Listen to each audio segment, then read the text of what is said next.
स्वागत है आपका MS7 न्यूज़ पर। आसनसोल समेत पूरे पश्चिम बंगाल में टीएमसी का अंतर्कलह अब खुलकर सामने आने लगा है। जहां पहले जुबानी जंग के द्वारा टीएमसी के नेता एक दूसरे पर हमला करते थे, वहीं यह अंतर्कलह खूनी संघर्ष का रूप धारण करता जा रहा है। कुछ इसी तरह का नज़ारा शुक्रवार के दिन आसनसोल के वार्ड नंबर 21 इलाके में देखने को मिला, जब टीएमसी कार्यकर्ताओं ने अपने ही पार्टी के एक पार्षद की बेरहमी पूर्वक पिटाई करके उसे लहूलुहान कर दिया। क्या है पूरा मामला, आइए इस पर नजर डालते हैं। আর এটা ছেড়ে আমি আমার কাউন্সিলর কালে আমি ছেড়ে কোনো কথা বলবো না। আমার লেবারদেরকে পুরো পয়সা চাই। আমার এখানকার যারা ব্যবসাদার আছে তাদেরকে যাতে আমি এখানকার শিল্প বান্ধব একটা পরিবেশ তৈরি করতে পারি, যাতে এখানে বাইরে থেকে আমার যত কর্পোরেটরা আছে তাদেরকে আমরা নিয়ে এসে নিয়ে এখানে একটা সুস্থ পরিবেশ দিতে পারি, সেই চেষ্টা আমাদের আছে এবং সেই দায়িত্ববোধ নিয়ে কাজ করা হচ্ছে। আপনি কি থানায় জানিয়েছেন? আমি এখন থানায় কমপ্লেন করতে এসেছি এবং গ্রাম থেকে এখন ঝাঁকি ঝাঁকিতে লোক আসছে, অনেক মেয়ে ছেলেরা যাদের সামনে এই কাজটা হয়েছে তারাও আসছে এবং তারা বাধা দিতে গিয়ে তাদের উপরে অ্যাটাক করেছে। সেটা এখন দেখব কার কতটা চোট লেগেছে, কি লেগেছে না লেগেছে। তাদেরকে সবাইকে এখন থানায় ডাকা হয়েছে। আমরা নিজের হাতে ল অ্যান্ড অর্ডার নিলাম না, কেন কি আমাদের এখানে পুলিশ আছে, প্রশাসন আছে এবং তাকে আমরা বিশ্বাস করি এবং আমাদের দিদি এটাই আমাদেরকে শিখিয়েছে। আপনি যার কথা বললেন তাকে ব্লক সভাপতি উৎপল সিনহার সঙ্গে সবসময় দেখতে পাওয়া যায় বিভিন্ন মিটিং মিছিলে, সেও তো তৃণমূল কর্মী।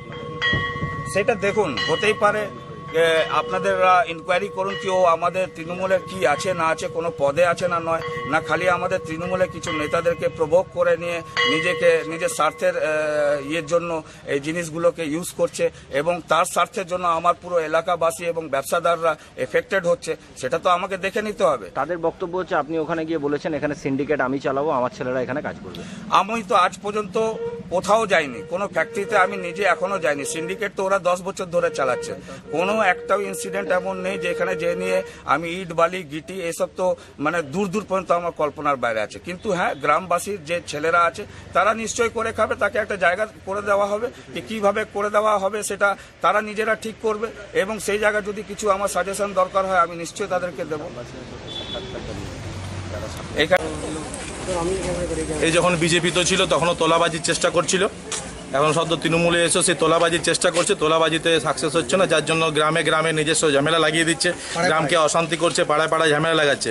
এর আগেও আমাদের ঝামেলা করেছেন উনি, এখন তৃণমূলে এসে আবার ঝামেলা করলো, বিভিন্ন জায়গায় তোলাবাজি, যে ভাই সাইড থেকে 50,000 দাও, 20,000 দাও। আমি ভাই তৃণমূল জয়েন করেছি, পয়সা কামাতে জয়েন করেছি এবং পয়সা কামাবো। তৃণমূলের জন্য আসা হ্যাঁ, একদম যারা কামাবার জন্য এসছে এবং উনি যাকে নিয়ে ঘুরছে একটা তৃণমূল কর্মী ওনার সাথে নেই।